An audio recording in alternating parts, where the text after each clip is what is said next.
Hey guys, Metal Driver here, back with another AEW Unrivaled review. Today I'll be looking at Series 6, MJF. Looking at the side of the box, you see an image of MJF. Then on the back you see another image of MJF, the event, date, and place in which this image was taken, and the rest of the figures that are in this wave. Alright, now that we have looked at the box, let's go ahead and open this figure up and take a closer look at MJF. Alright, and here is Maxwell Jacob Friedman out of the packaging. But before we take a look at the figure, let's go ahead and look at the accessories that he comes with. Alright, so MJF comes with a pair of interchangeable gripping hands and an AEW microphone. Taking a closer look at the microphone, it's got the AEW logo, and this microphone is different from the Series 2 MJF microphone. So looking at them side by side, you notice that the logo is different. The new one has a bigger logo with a yellow E, whereas the previous one had a gold E, and the microphone is also a bit larger. Personally, I prefer the logo on the previous one, but I do like how this microphone is bigger. And then he does come with a specific gripping hand for the microphone, which fits like that, which is nice because the previous one had this oddly shaped gripping hand with this hole. So I wasn't really a big fan of this one. I prefer this gripping hand on the new Series 6. Then taking a look at the head sculpt, this is a brand new sculpt for MJF. And looking at the images online, I wasn't sure if I was going to like this one. I wasn't exactly sold on the head sculpt, but seeing it in person, it does look a whole lot better, in my opinion. The most noticeable difference from the previous figure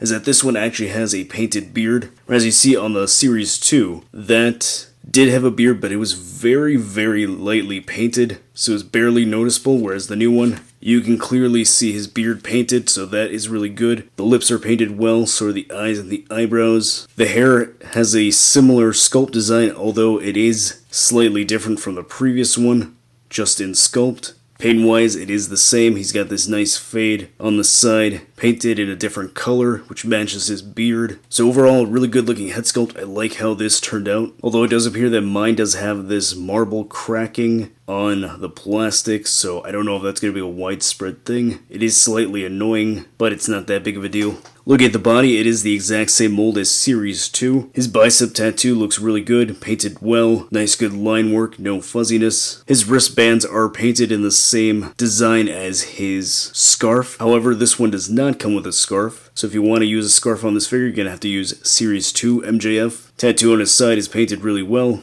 Looks pretty good. Then looking at the trunks, it's the same design as the Series 2. Only difference is he's wearing black trunks instead of red. The lions are painted really well, so good paint work there. Doesn't appear to be any sloppiness or mispaint. Then on the back he's got the MJF letters, which also have a good paint job, good line work, no fuzziness, no bad paint. Looking at the lower body, it's got knee pads, standard boots, but these boots do have his initials. The letters look really good. He has them on both sides of the boots, so that's really nice. The previous MJF figure did not have those initials. And then one last detail before I forget. His right fisted hand does feature the Dynamite Diamond ring. This is a really nice touch. The previous one did not have this, so that's a really cool sculpted piece that this figure has. Nice decent paint, just a solid silver. Then going over the articulation, the head is on a ball joint and a hinge, which allows him to look that high up and that far down. His head can turn side to side and doesn't tilt. Shoulder has a hinge which allows it to go that high up, can rotate all the way around. There is a bicep swivel, double jointed elbows,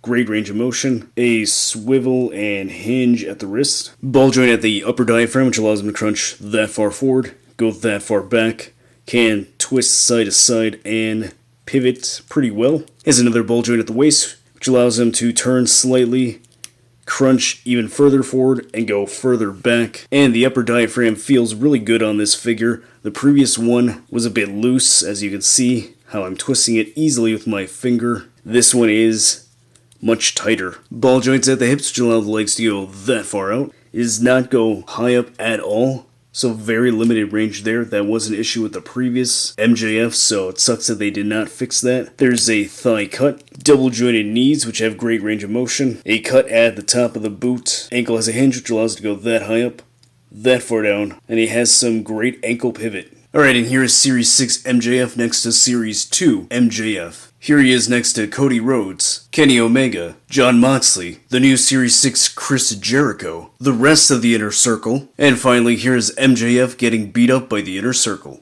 Alright, so what are my final thoughts on Series 6 MJF? I really like this figure. I wasn't so sure if I was gonna like the head sculpt based on the promo photos, but seeing it in person, I really like how it turned out. I think it does look much better in person, and I do think it does look a little better than Series 2. I like how this MJF has the diamond ring on his right hand. Now, do I think this figure overall is better than Series 2? I think both figures are pretty solid. However, I am leaning more towards the Series 6 version here. So if I'd only recommend one, I would recommend this one. However, I think it's still good to have both of the figures, because this one unfortunately does not come with a scarf. So if you have Series 2, you can't put the scarf on this figure. Either way, both figures are solid, and this is one you should definitely add to your collection. So if you haven't done so already, go ahead and like this video and subscribe. If you want to have a chance to get shouted out in the next video, leave a comment down below, like Leon Shoyinka, commenting saying that I hope I get the next shout out. We'll ask and you shall receive. So shout out to Leon. Follow me on social media and keep up to date with all my wrestling figure photography, and I'll see you next time.